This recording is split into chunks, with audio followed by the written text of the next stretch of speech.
জনপ্রিয় গুনাহ এটা কন্ট্যাক্ট ম্যারেজ।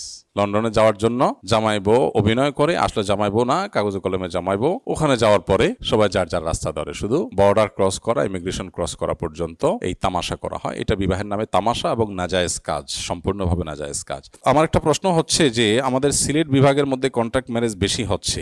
কন্ট্যাক্ট ম্যারেজ হচ্ছে লন্ডনে যাওয়ার মাধ্যম। 6 মাস বা 12 মাস সংসার করা হয়, তারপর কন্ট্যাক্ট অনুযায়ী তা ভাঙা হয়। ইসলাম শরীয়ত অনুযায়ী বিবাহ কি ঠিক না বেঠিক বুঝিয়ে বলবেন। আমি আপনার স্কিলে আছি, আমার এলাকাবাসী বলতে বলেছেন। ভাই, সিলেট এলাকার জনপ্রিয় গুনাহ এটা কন্ট্যাক্ট ম্যারেজ। লন্ডনে যাওয়ার জন্য জামাই বউ অভিনয় করে, আসলে জামাই বউ না, কাগজে কলমে জামাই বউ। ওখানে যাওয়ার পরে সবাই যার যার রাস্তা ধরে, শুধু বর্ডার ক্রস করা, ইমিগ্রেশন ক্রস করা পর্যন্ত এই তামাশা করা হয়। এটা বিবাহের নামে তামাশা এবং নাজায়েজ কাজ, সম্পূর্ণভাবে নাজায়েজ কাজ। শরীয়তের দৃষ্টিকোণ থেকে যদি প্রস্তাব সম্মতি দুজন সাক্ষীর উপস্থিত হয়ে